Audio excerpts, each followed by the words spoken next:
Our original intention was to hit our next destination last, but unfortunately things didn't pan out that way.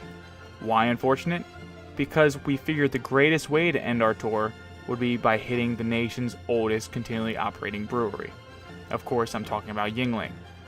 Now, Yuengling always confused me. It was one of those beers that always stood tall and competed with the corporate beer thugs like Bud, Miller, and Coors, but tasted better, had better color, and better aromas.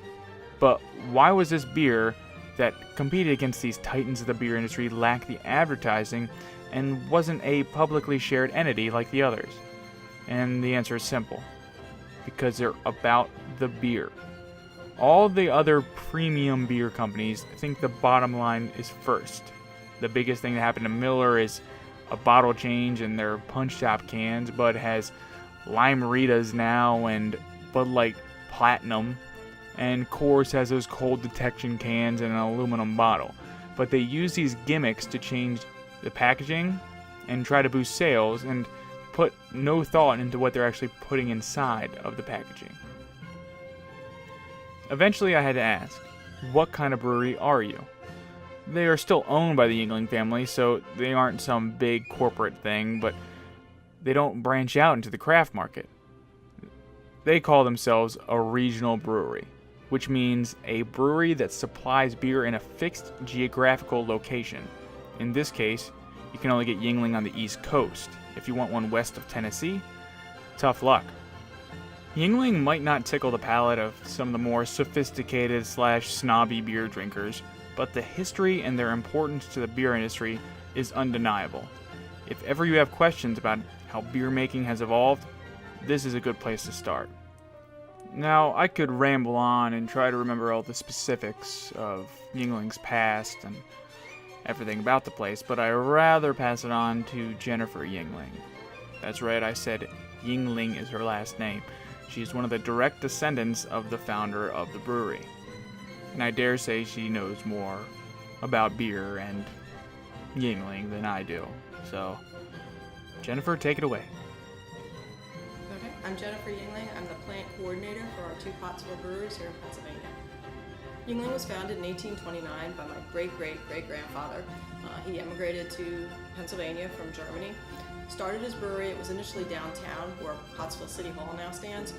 2 years after he built the brewery, it was destroyed by a fire, so he relocated to its present site.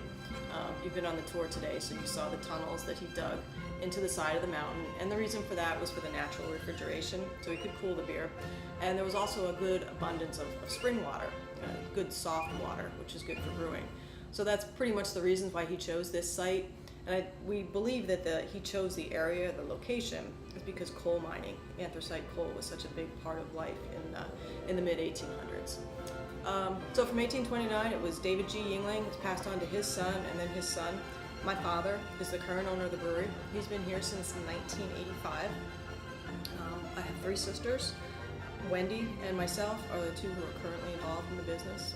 She works in administrative and HR. I do a lot in production.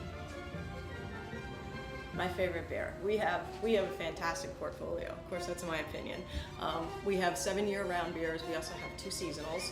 Our seasonals are our Bock beer, which is a Lenten, January, February beer, and Oktoberfest, which will be coming up in August and September. It really depends on the situation, I guess you could say, as to what my favorite was. If I'm out a day on the golf course and I want something light, I'll go with our premium light or our light lager. If I'm looking for something with a little more kick to it, a little more hop character, I go with our Lord Chesterfield Ale. I would say our Lord Chesterfield Ale and our Dark Brew Porter are our 2 most craft style brews. They both have a little more character to them. The porter is obviously roasted with dark roasted malts. The Chesterfield Ale has a dry hopping, which is unto it, so it makes it a little bit bitter. And they're both very palatable. You're certainly familiar with our lager, which is our flagship brand, and that's always the staple for most people. Currently, we are in 14 states. We've done some capital expansion to 2 of our breweries. Our Mill Creek Brewery, which is our newest plant located here in Pottsville. We've added silos and some extra storage tanks to increase our capacity.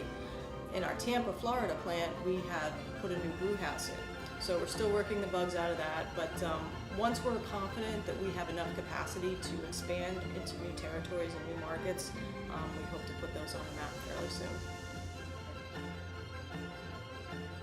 The public tour starts in the gift shop, but either before or after you walk the place, make sure to browse.